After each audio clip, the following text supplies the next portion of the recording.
Bonjour à toi, jeune bridger, et bienvenue dans cette nouvelle vidéo sur le thème Trouver la bonne. Donc comme d'habitude, vous avez une séquence d'enchères avec 4 jeux et il faudra trouver quel est le jeu qui correspond à la séquence d'enchères. Première séquence, ça s'est passé un carreau, 3 carreaux, donc ici c'est safe, donc on va dire que c'est une main propositionnelle à carreau, donc ça monte 10-11 points avec le fit à carreau. Là-dessus, sud dit 3 piques et nord dit 4 trèfles. Et maintenant, quelle est la bonne main de nord qui correspond parmi celles qui sont proposées? On va déjà étudier la séquence d'enchères. Donc quand Sud dit 3 piques, il veut tout simplement rechercher un contrat à sans atout en priorité. Donc quand il dit 3 piques, déjà il montre une force à pique, et en plus il dénie la force à cœur, sinon il aurait tout simplement dit 3 cœurs. Donc ce que cherche le déclarant Sud en priorité, c'est de savoir si son partenaire a l'arrêt cœur pour pouvoir jouer 3 sans atout. Donc comme vous pouvez voir dans les exemples qui sont donnés, la main numéro 2 comprend Dame Valet cœur 3ème, donc Nord peut tout simplement dire 3 sans atout pour dire à son partenaire j'ai une force à cœur. Ensuite, Nord, dès qu'il n'a pas l'arrêt à cœur, il va vouloir montrer un peu le potentiel de sa main en disant d'abord 5 carreaux s'il avait une main plutôt minimum et dire 4 carreaux s'il avait une main maximum mais sans contrôle annexe. Quand on regarde les exemples, la main numéro 1 possède certes 10 points d'honneur mais ils sont quand même très beaux et on n'a pas de contrôle annexe, donc on va dire 4 carreaux. La main numéro 4, elle par contre, comporte 10 points d'honneur aussi, mais elle est moins belle que la main numéro 1, donc là on va plutôt essayer de freiner le partenaire en disant 5 carreaux. Et enfin, la main gagnante est la main numéro 3, où là on a une main très maximum parce qu'on a 10 beaux points d'honneur avec une courte à cœur, donc on sait en plus que la courte à cœur tombe dans une couleur où le partenaire n'a pas beaucoup d'honneur, puisqu'il a dénié une force. Donc là, on peut tout simplement dire 4 traits pour faire un contrôle anticipé. Même si le partenaire n'a pas de quoi aller jusqu'au chelem, au moins il connaît la force de la main du répondant, donc il pourra ensuite décider s'il faut essayer d'aller voir explorer le chelem ou de s'arrêter à la manche à 5 carreaux.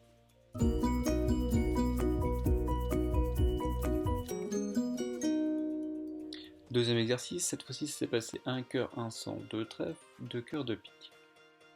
Les deux premiers tours d'enchères ont été plutôt assez classiques. Le cœur ici était une simple préférence pour jouer à cœur plutôt qu'à trèfle. Mais là-dessus, Sud a décidé de reparler. Donc déjà, Sud quand il reparle, c'est qu'il a une main 15-17 points. Qui va vouloir essayer de proposer la manche à son partenaire si celui-ci est maximum ou non. Là-dessus, Sud a plusieurs possibilités à son arc. S'il avait une main plutôt 6-4 avec 6 cœurs et 4 trèfles et 15-17 points, il pourrait dire 3 cœurs pour rallonger ses cœurs. S'il a 15-17 points avec 5 trèfles et 5 cœurs, il dira plutôt 3 trèfles qui monte bien sa main. Donc la main numéro 4 correspond bien à ce type de séquence. Ensuite, s'il a une main plutôt 5-4-2-2, il dira plutôt 2 sans atout, pour montrer une main plutôt plate, ce qu'on peut voir dans la main numéro 1.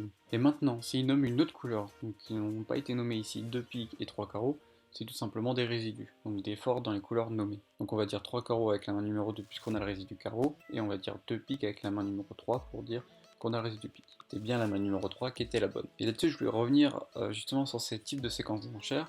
Quand vous êtes en flanc et que par exemple le camp d'attaque a atterri au contrat de 300 atouts, là il est assez facile pour l'entameur ou même pour le flanc après de déterminer quelle est la distribution exacte du déclarant et ça peut éventuellement permettre de pouvoir prendre des honneurs sec chez le déclarant. Par exemple là, quand il dit de pique, il a quasiment 100% sûr d'avoir une courte à carreau et donc il faut en profiter de ces informations là. Vous pouvez quasiment jouer à jeu ouvert quand vous êtes en flanc. Et ça, ce n'est pas négligeable si vous voulez marquer des bons coups.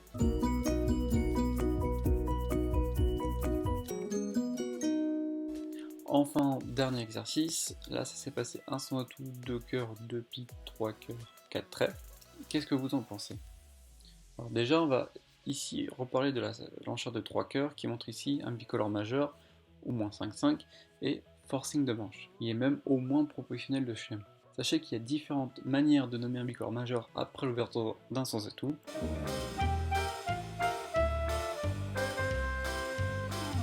La première qui est le plus connue, je pense, c'est le bicolore majeur qui est là pour juste s'arrêter à la manche. Donc c'est après un son atout, on va dire 4 F ou 4 carreaux pour dire qu'on a un bicolore majeur avec une préférence soit à cœur, soit à pique. Là, cette enchère montre juste qu'on a juste envie de jouer la manche, ni plus ni moins.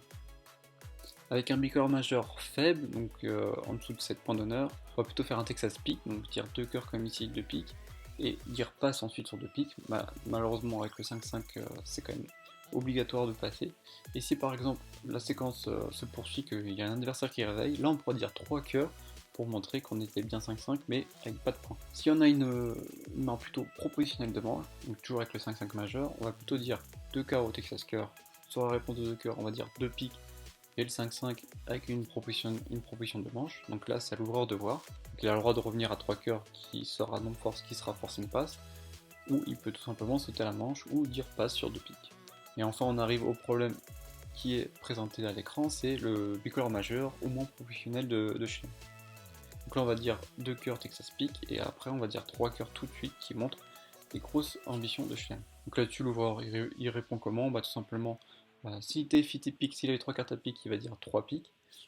S'il avait ni 3 cartes à pique ni 3 cartes à cœur, il va dire 3 sans atout. Et enfin, si il avait 3 cartes à cœur, il va pouvoir faire un contrôle anticipé. Donc comme ici à 4 trèfles. Donc 4 trèfles ici n'est bien sûr pas naturel. Donc la main numéro 1, même si on a 6 cartes à trèfle, il faut dire 3 sans atout parce qu'on a ni 3 cartes à cœur ni 3 cartes à pique. La main numéro 2, il faut dire 3 piques parce qu'on a 3 cartes à pique, on a le pique mais pas le piqueur. Et bien sûr, on va pas dire 4 piques parce qu'on va pas essayer de brûler les étapes, hein. Le partenaire pourrait être intéressé de savoir si vous avez certains contrôles. La main numéro 3 était bien la bonne parce que là on a déjà un très bon fit à cœur, on a l'as de cœur 4ème, on a en plus un roi de pique second on est sûr qu'il va bien tomber, et les 2 as mineurs, donc là on a vraiment une main qui est parfaite. Là on sait que on va aller au chelem quoi qu'il arrive. Et par contre la main numéro 4, là même si on a 4 cartes à cœur, on a beaucoup de points perdus en mineur dans les cours du partenaire qui sont connus. Donc là on va essayer de freiner le partenaire en disant 4 cœurs pour dire ok partenaire, je suis fit et cœur, mais par contre mes points ne vont pas du tout t'intéresser. Malgré le double fit, on se doute quand même qu'il faudra quand même un certain nombre de points et une certaine distribution de la part du partenaire pour pouvoir gagner un chef. Mais bien sûr, quelqu'un ici n'est pas non plus forcing pass, le partenaire a bien le droit de reparler s'il a vraiment une très bonne nuit. Voilà, c'est fini pour aujourd'hui, j'espère que ça vous a plu. C'était assez court mais riche d'enseignements, je pense. Vous avez pu revoir les bicolores majeurs après l'ouverture d'un sans atout, ce qui ne fait pas de mal, hein. Beaucoup de gens se trompent encore, hein. Même moi il y a encore quelques années je me trompais sur ces séquences-là. Je vous dis à la semaine prochaine pour une donne du mois que vous allez voir qui sera très intéressante et j'espère que vous allez la trouver. Allez, sur ce, bonne soirée ou bonne journée et à très bientôt. Salut!